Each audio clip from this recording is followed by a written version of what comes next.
بسم اللہ الرحمن الرحیم۔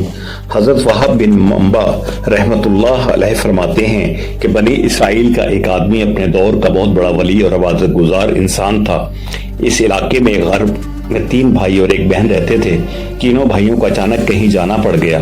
وہ بہن کے بارے میں پریشان ہو گئے کہ اس سے کس کے پاس چھوڑ کر جائیں جو اس کی حفاظت کر سکے، کیونکہ وہ اسے اپنے ساتھ سفر پر نہیں لے جا سکتے تھے۔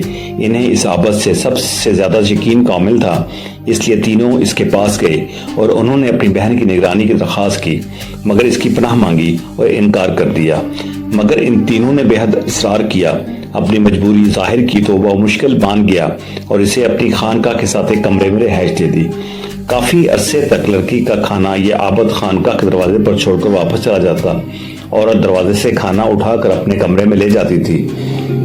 روزنامہ امت کے مطابق اب شیطان عابد کے پاس آیا اور اس نے اسے ایک نیک کام پر شاباش دینے لگا اور پھر کہا کہ ابھی اس عورت کے لیے خطرات ہیں، کیونکہ روزانہ اسے کھانا لینے کے لیے اپنے کمرے سے نکل کر خانقاہ کے دروازے تک آنا پڑتا ہے۔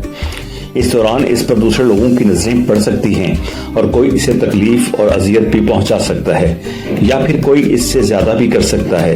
لہٰذا اگر تم تھوڑی سی تکلیف کر کے یہ کھانا اس کے دروازے پر پہنچایا کرو تو تمہیں بہت ہی زیادہ ثواب اور اجر حاصل ہوگا۔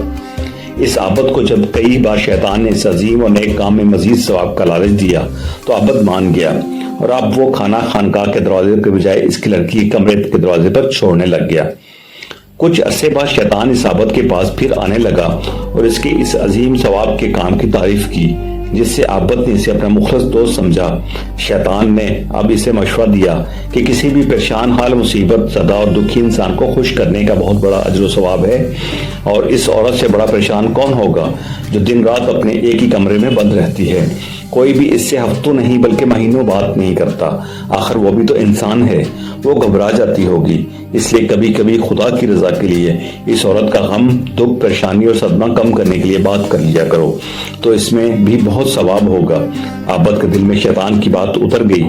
واقعی ایک عورت تنہا مہینوں سے کسی سے بات نہ کرے ضرور پریشان ہوتی ہوگی۔ اب وہ روزانہ تقریباً خانقاہ کی کھڑکی ہی سے لڑکی کا حال احوال پوچھ لیتا اور کچھ بات کر لیا کرتا۔ کچھ عرصہ بعد شیطان پھر ایک خیر خواہ کے روپ میں آ گیا اور عابد سے کہنے لگا، ظاہر بات ہے تم یہ سب کچھ ثواب کے لیے کر رہے ہو، تو پھر کھڑکی سے تھوڑی دیر کے لیے بات کرنے کے بجائے خانقاہ کے دروازے پر اس عورت کے قریب بیٹھ کر بات کر لیا کرو، کیونکہ وہ کھڑکی سے بات کرنے میں اونچی آواز میں بولنا پڑتا ہے اور گرجا میں اتنا بلند آواز سے بولنا اچھا نہیں۔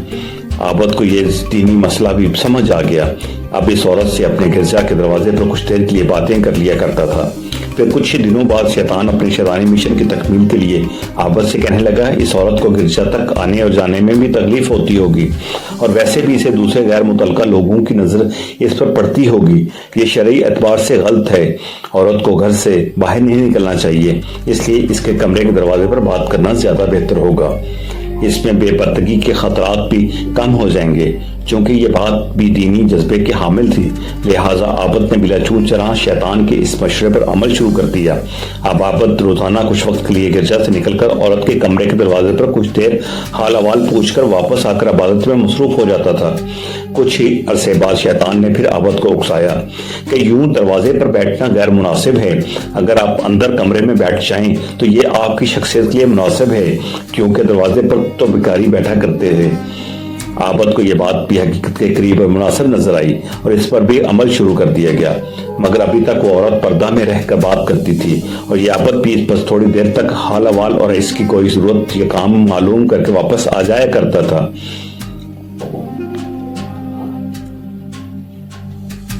ایک بار پھر شیطان نے عابد کو سمجھایا کہ تم جتنی دیر میں اس عورت سے باتیں کرتے ہو، چونکہ یہ سب ایک نیک نیت، اچھے جذبے اور ثواب کی خاطر کرتے ہو، تو پھر تھوڑا سا ثواب کیوں؟ جتنی دیر تک ایک دکھی اور پریشان حال آدمی، وہ بھی صف نازک یعنی ایک عورت کو تسلی دیتے رہو گے، اتنا زیادہ ثواب ملے گا۔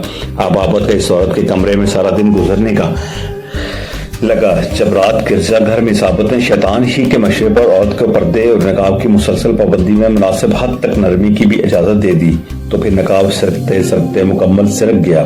اب شیطان کا کام تقریباً ختم ہو چکا تھا، کیونکہ عابد کے نیک جذبے پر نفس نے غلبہ پانا شروع کر دیا تھا اور نفسیانی خواہش رفتہ رفتہ تمام حدیں پار کر لی، اور وہ عورت حاملہ ہو گئی اور بچے کی ماں بن گئی۔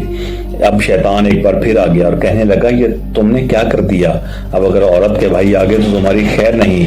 پھر شیطان ہی کے مشورے پر اس نے نوزائیدہ بچے کو قتل کر کے گرجا کے قریب ایک گڑھے میں دفن کر دیا، مگر پھر شیطان باز نہ آیا اور عابد سے کہنے لگا، تم نے اس عورت کے بچے کو مار ڈالا، اگر کبھی اس نے اس کے بارے میں اپنے بھائیوں کو بتا دیا تو تجھے ضرور قتل کر دیں گے۔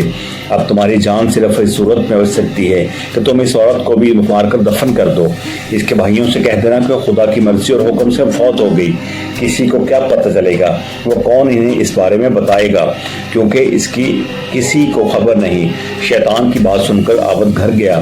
واقعی شیطان عورت کبھی بھی اس کا راز فاش کر سکتی ہے، کیونکہ نہ بانس ہی کو ختم کر دیا جائے تاکہ نہ رہے گا بانس اور نہ بجے گی بانسری۔ اور پھر عابد نے اس عورت کو بھی قتل کر کے بچے کے گھڑے میں اس کے ساتھ دفن کر دیا، اوپر پتھر رکھ دیے اور معاملات کی زندگی میں مصروف ہو گیا۔ کچھ عرصہ بعد اس عورت کے بھائی واپس آ گئے اور اس عابد کے پاس اپنی بہن لینے گئے تو عابد نے روتے ہوئے انتہائی غمزدہ ہو کر بتایا کہ وہ عورت بڑی نیک صالح اور دیندار اور عبادت گزار تھی، مگر بیماری کی وجہ سے فوت ہو گئی۔ یہ اس کی قبر ہے۔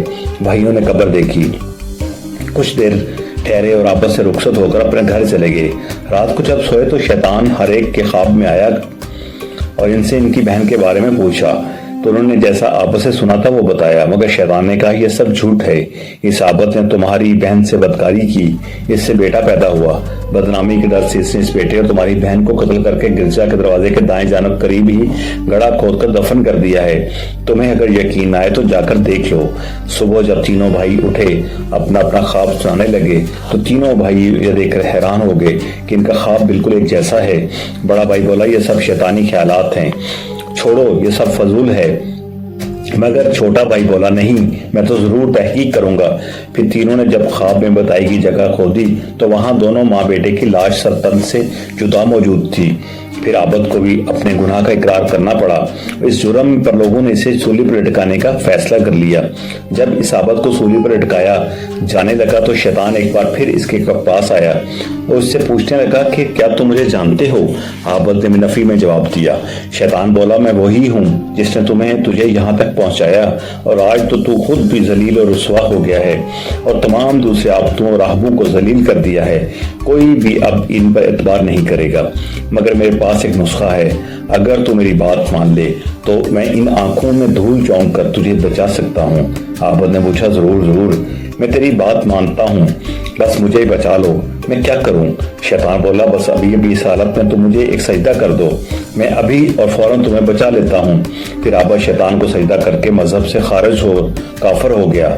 شیطان یہ دیکھتے ہی بھاگ نکلا اور کہنے لگا، مجھے خدا تعالیٰ سے ڈر لگتا ہے۔